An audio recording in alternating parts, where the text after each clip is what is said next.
नमस्कार दोस्तों, कल यूनिटी बिल्डिंग पे स्टे मिल गया और जाहिर तौर से बहुत खुशी की बात है कि एक संघर्ष जो लगभग साल 1.5 साल चला, जिसमें नोएडा अथॉरिटी से लेकर आरपी से लेकर एओए से लेकर हमें लड़ना पड़ा कि ये चीज़ें हमें कंक्लूसिव एंड तक लेके जानी हैं। और कोशिश ये थी कि किसी भी हाल में इस काम को रुकवाया जाए। जीत हमारी ये हुई कि क्योंकि हम लगातार आवाज़ उठाते रहे तो नोएडा अथॉरिटी के ऊपर भी प्रेशर था अपने आप को करप्शन से डिटैच करने का, और उसका नतीजा ये है कि कोर्ट के बार बार वार्न करने के बावजूद 2016 का नक्शा नोएडा अथॉरिटी प्रेजेंट नहीं कर पाई। 1 महीने की लगातार 3-4 शायद हियरिंग्स हुई हैं, उसमें भी जितने रेजिडेंट्स ने इस जंग को सपोर्ट किया भ्रष्टाचार के खिलाफ, बिल्डर के अत्याचार के खिलाफ, आप सबका बहुत बहुत धन्यवाद।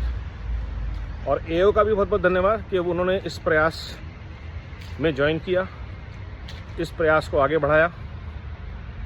और कोशिश ये रहनी चाहिए कि इस पे हमें ज़्यादा खुश नहीं होना। अब चाहिए डिसीजन कि यूनिटी बिल्डिंग बनेगी 2012 के नक्शे के हिसाब से, इसमें चेंजेस होंगे। 2016 का कोई भी नक्शा, उसका जिक्र नहीं है। और नोएडा अथॉरिटी के जिन लोगों ने वो 2016 का नकली नक्शे पे, सो कॉल्ड नक्शे पे साइन किए थे, उन सब के खिलाफ एक्शन हो।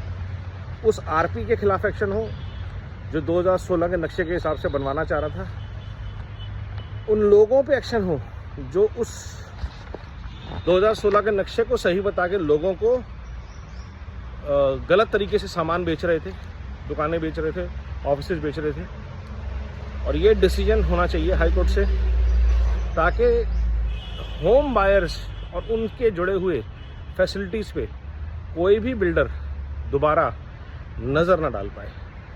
ये बहुत इम्पॉर्टेंट फैसला होगा लोटस बुलेवार्ड के लिए, नोएडा की बाकी सारी हाई राइजेस के लिए, और बिल्डिंग से रिलेटेड, हाई राइजेस से रिलेटेड हर तरह के करप्शन के लिए एक स्टार्ट होगा। तो आप सबका बहुत बहुत धन्यवाद इस जंग की शुरुआत करने के लिए, डिसाइसिव तरीके से आगे बढ़ने के लिए। लेकिन ये शुरुआती जीत है, अभी हमारी जीत पूरी नहीं है। जीत तब होगी जब एलबी की कॉमन फैसिलिटीज़ एओए के कंट्रोल में आएंगी और सारी सेल कैंसिल होंगी।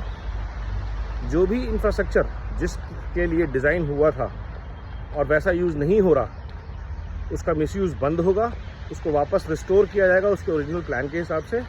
Starting with the utility building, जहाँ पे हमारे हेल्थ सेंटर बनना है, एफएम का ऑफिस शिफ्ट होना है, और बाकी सारी फैसिलिटीज़ जहाँ से चलनी है।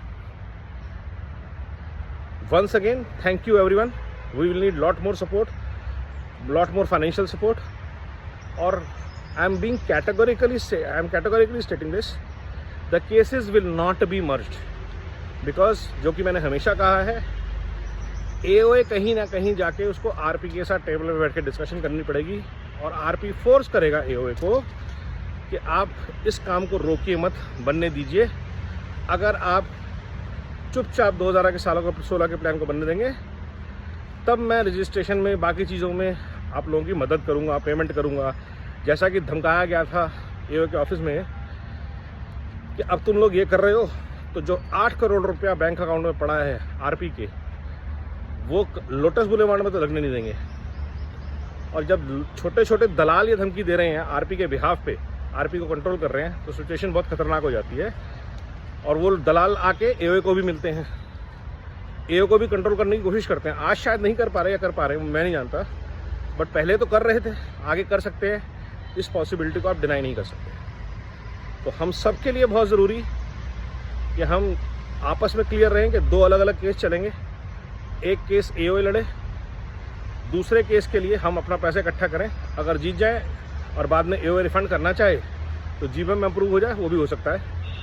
बट हाल फिलहाल फाइट इंडिपेंडेंट रहनी चाहिए, ताकि कहीं भी होम बायर्स के जो हित हैं उनके साथ कॉम्प्रोमाइज़ कोई भी करने की सोच ना सके। जय हिंद.